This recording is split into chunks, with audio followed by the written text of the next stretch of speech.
Thank you for joining us for this special discussion for Soul Rebel Radio.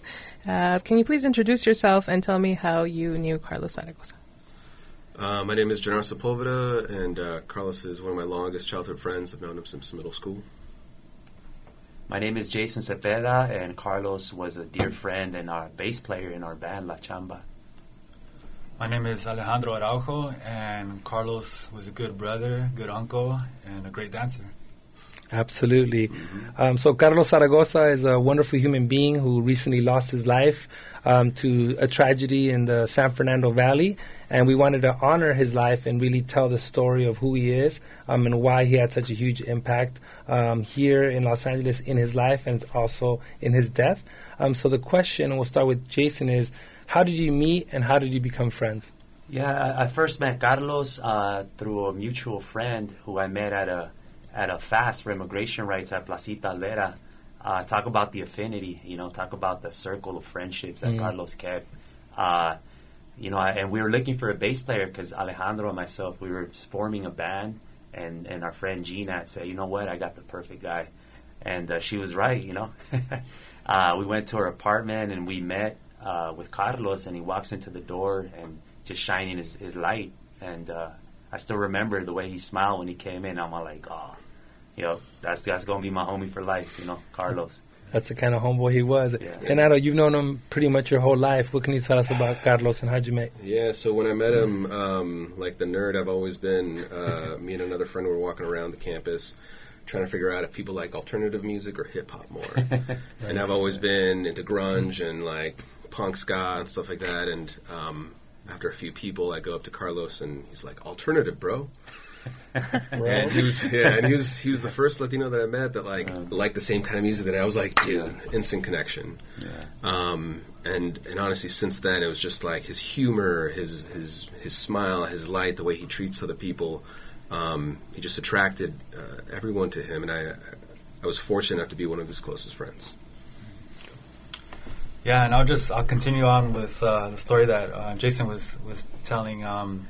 I remember Jason called me and he said, hey, I met this bass player that is up to come to practice with us, right? I was like, all right, we'll bring him along. And we used to practice at my place in East LA. And I remember on a Sunday I was waiting for this guy named Carlos to show up to my place. And there's a car that's parked in front of my house.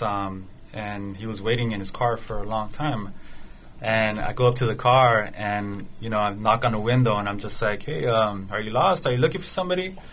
And the way that he always described it is he liked to talk about that moment because he always said that I looked more like a gangster than a musician at that moment. And you hit him up. I had a beanie on, I had some cut-off jeans, I had a muscle shirt with a tat. And Controlando, we call it. Yeah, so I was just like, yo, homie, are you lost? You're in East LA. What are you doing over here? And I think he was probably calling Jason to make sure that he had the right address. And he was like, I'm supposed to have a practice here with some folks. I'm like, oh, you're Carlos. Yeah, well, come on in, brother.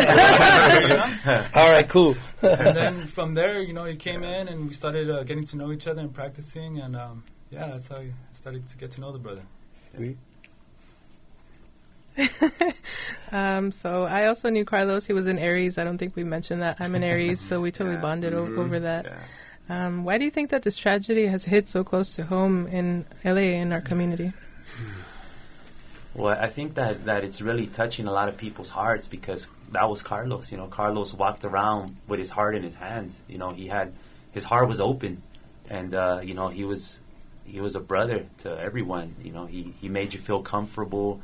He was always open to talking about, from alternative music to spirituality. He had it all. He was like the package. He was good looking. He was charismatic. He was smart. And he was funny and talented. And I think that it hits close to home because he was our brother. He was literally our family member in a lot of ways. And to lose him is like losing someone so close that we know so well because of the way that he carried himself and the way that he opened his heart and his spirit to everyone. Yeah.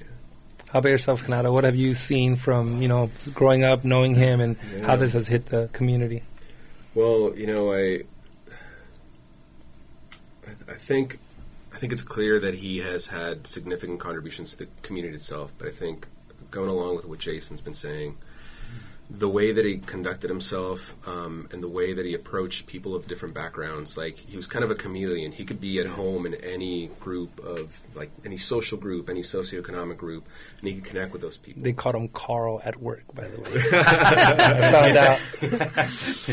And, I don't think he was done making an impact in the community. He had pivoted in his career, and that didn't mean that he was going to have a significant impact through his work, through his art, through any vision that he would have had in any phase of his life, and understanding the potential that he was able, the potential that he had, and knowing that won't come to fruition is tragic. But I've been really empowered and lifted up with the fact that he did have such an impact, and all of the comments that I've heard have just been so beautiful, and they have all just spoken about his smile and how he lit up the room and how he helped this one organization and how he helped this one other group and how he helped this one person. Like, ever since I've known him, he was reaching out to the people that, in middle school and high school, like the outcasts, the nerds, whatever. My favorites, whatever my peoples, we call them. And he reached out to them. He treated them as equal. He made them laugh. He made them feel at home. And he's always been doing that. And he no doubt he was going to continue doing that. How about you, Alex? What do you think? Yeah, I think it's just had a ripple effect with the LA community, because he was just known by a lot of people, right? I mean, I really do believe in that whole third degree of separation. Like, there's somebody that knew Carlos, right? When you have a platform like creative art, like music, I think that's one aspect of how a lot of people came to know him. Another aspect was his activist work in the union, his community work, and so he touched a lot of lives, and I think that is really what had a ripple effect in the LA community. And then, the LA community, unfortunately, we're not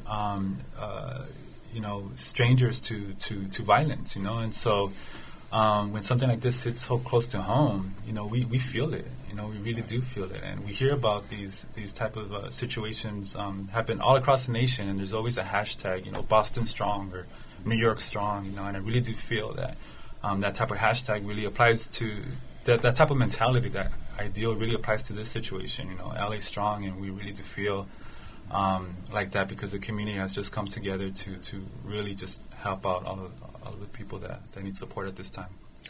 One of the things that we saw recently with the murder of Nipsey Hussle, who actually Jason went to school with, to middle school with, was that the focus was on the violence and on the situation and the tragedy, and less so on the human being and the future that this person had created, this vision that this person Nipsey Hussle had created. We see some of that happening in this situation where the media has focused on the violence and the negativity. Can you talk a little bit about what you all have seen and how we can maybe change a little bit of that narrative?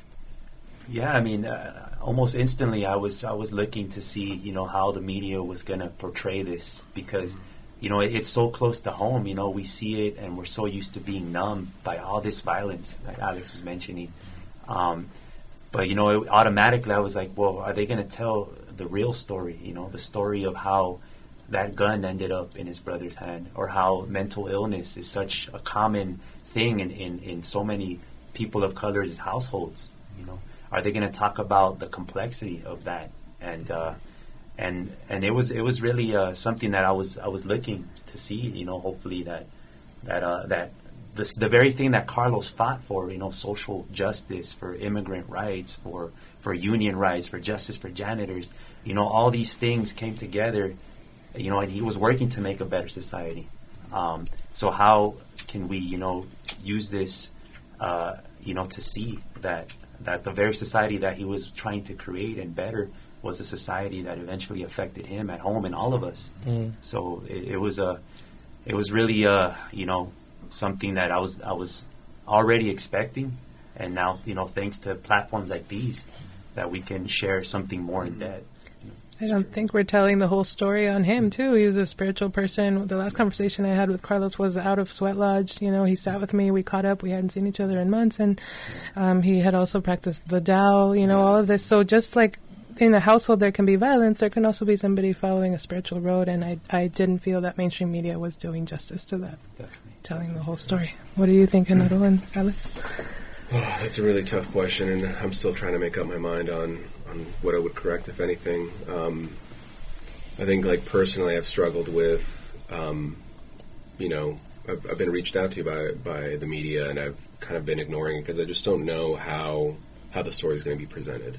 But in my experience from past, you know, events that have happened to our society, like, it's never a pretty picture. It's never the story of the victims, and I've just felt resistant to share much. But I think part of the element is just, you know, having respect for the families, and, you know, letting the families, you know, the justice system, it might be flawed, but, you know, letting things run its course, minimizing speculation, and allowing, you know, facts to speak for themselves. And until we have facts, let's talk about the good that we know. Exactly. Yeah, you know, I agree with the brothers here had mentioned already. You know, I think that one of the things that I also try to be cognizant of is just not paying attention too much to what the media says. You know, online forums, there's always trolls that are going to be, you know, going online and saying what they want about communities of color, especially violence in communities of color. You know, with the current political climate, there just seems to be more attention being paid to that type of situation to really get across this conservative platform that I just didn't even want to delve into, or didn't even really want to think about. You know, but I know it's there. It would be foolish of me to not think that element is there. You know, and so, but yeah, like the brothers here mentioned, like, you know, what the best thing that we can do is to reach out to our folks, platforms like this at KPFK, who have always supported us as well as a band, you know, from our early start, you know, to really get a positive message across about the communities that we come from, the migrant, you know, hardworking, working class communities that we come from. So, let's start on this side. What was your most vivid memory of Carlos? Oh, there's so many, you know, because Carlos he's just an encyclopedia of memories, you know. But automatically, like, we actually founded a community art space in City Terrace. Shout out. And it's called La Mina. And it was the goal of La Mina was to transform oneself in the process of transforming the community. And, you know, Carlos, you know, fresh out of college, he had moved into my parents' house in South Central. And, you know, we were barely working, saving up some money, and we were like, let's get together, man, let's get our own spot. And, you know, we saved up enough money to pay for the first and last month and get this warehouse building. And immediately we started having events there, fundraisers. You know, the vision was like, we're going to create a resource and a network for the community. And we had a fundraiser one day, and it was located, the Mina was located a couple blocks from the sheriff's station in City Terrace. So we happened to get a noise complaint ticket, and they came. And Carlos, you know, being Carlos, he stepped outside, and, you know, he had some organizing training, and he was like, hey, how can I help you? So he had his name on the ticket. Yeah, de-escalate. And Carlos, you know, he completely forgot about that noise complaint ticket. He got pulled over one day a couple months later, and he actually got taken into jail for a whole day.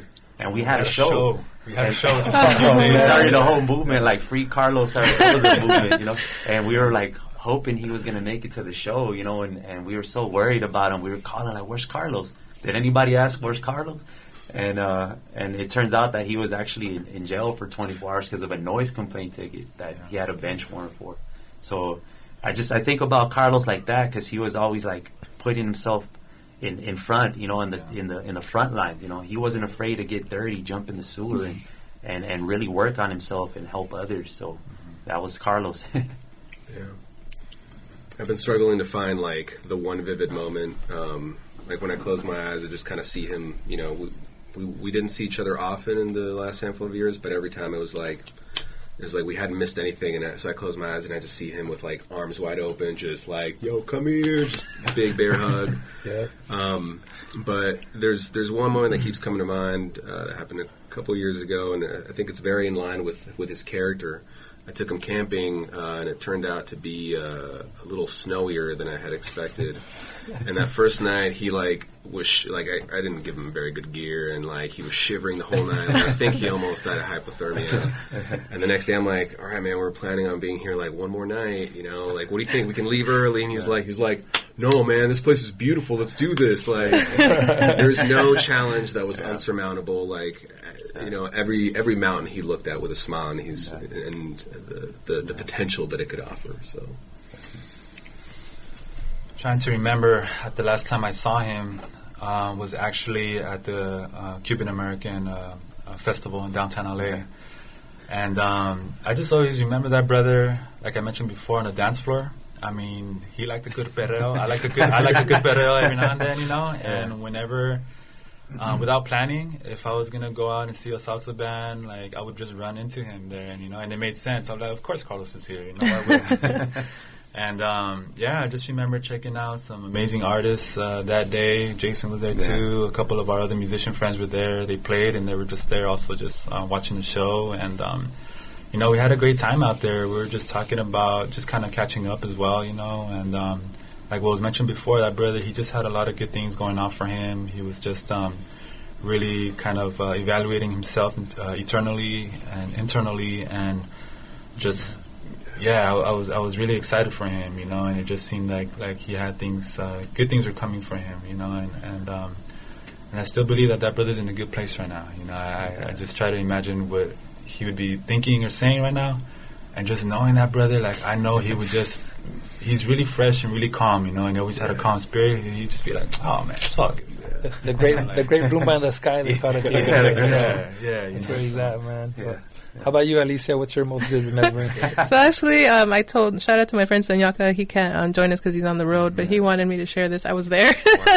So he showed up, Sanyaka showed up to Mina one day, and we're hanging out, and he's like, hey, I brought these nuts from Africa, and if you eat one, it's really bitter, but it's supposed to give you, strength for, the rest of your life. And he's like, does anyone want to volunteer? And we're like, oh, bitter, no, And Carlos is like, I'll do it. Yeah, right. So he pops it in his mouth, and, you see the expression on his face just go from this is cool to whoa, this is bitter, But he didn't spit it out.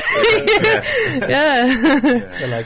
And we were just laughing. For me, I had a cool 4th of July party the other day at my pad, and he came down, and it was cool to kind of hang out with them. And he was into real estate, which is his latest sort of incarnation, and he was just really happy to see that somebody had bought a home in East LA, and was able to accomplish my dream. So it was nice for him to see one of us accomplish that goal for folks in the community and stuff. So that was really cool that he blessed my home like that. And then the other day there was a healing circle that happened at Angels Point.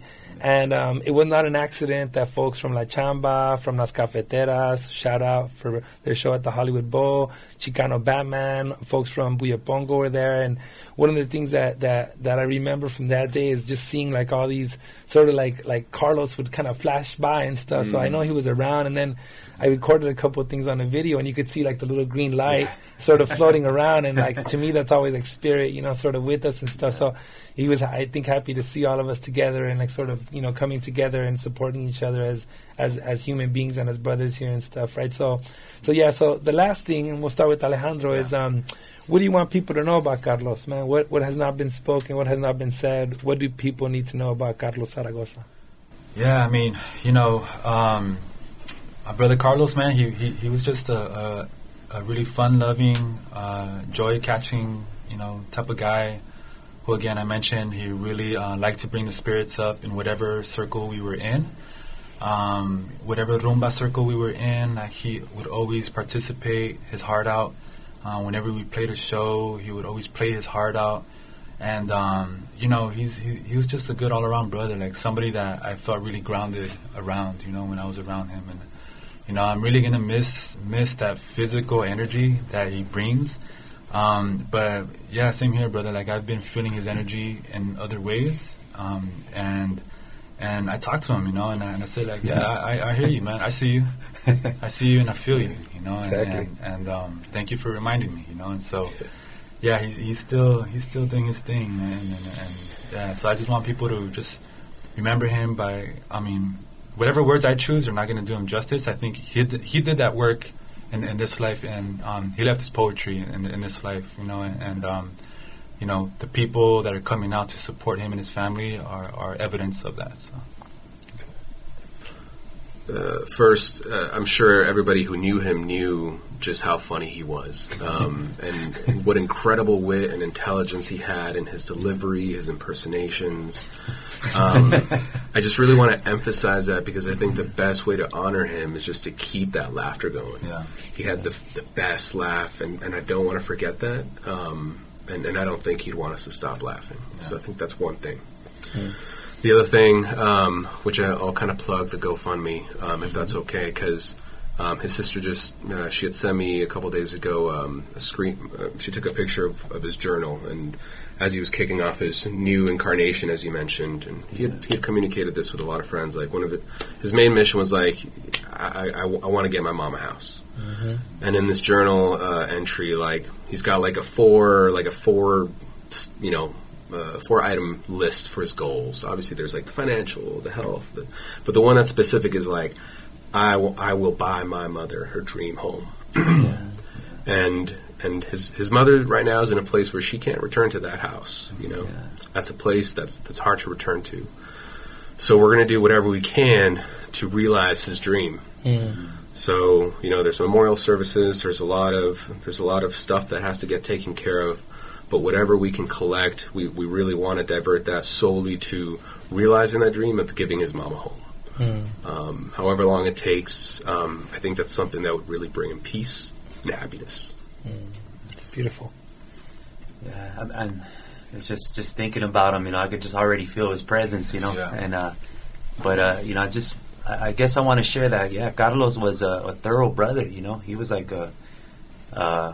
I think our friend Luis shared it the other day. He said he's like a straight toro, you know, like a horse. Like he was he had, you know, he was strong. His vitality for life, his embracing of life, and also that he was a deeply spiritual brother. You know, like I think towards the end, you know, our bond had evolved too. I feel, you know, like, you know, yeah, we would go out, hang out, and drink and have a good time. But he was one of those people that we could talk about spiritual affairs, you know, that we could talk about like, hey, what's going on inside, you know, not just what's going on the outside. Although he could do that, he could talk about the outside stuff, but he was also one of those people that could talk about the inside stuff. And I'm really going to miss that about him, you know, that he was working on bettering himself, bettering his life, you know, eating healthier, you know, changing his negative habits, you know, and encouraging people to let go of, like, to forgive, you know, to let go. So I'm really going to miss that, and I want folks to know that about him, that his message isn't just for us, and his life wasn't just for us, but it could be for everyone, that we can all do that, we can all change, we can all better ourselves. So. And you, Alicia, what do you want people to know? What you see is what you got with Carlos. And that's very rare to find that honesty and that straight to the point, you know, it is what it is. I'm happy, you're going to be happy. And it was, he really did light up the room. And it's a great loss to all of us as his friends, as his colleagues, his comrades. And I wish you well, Carlos. I know wherever you are, you're lighting it up.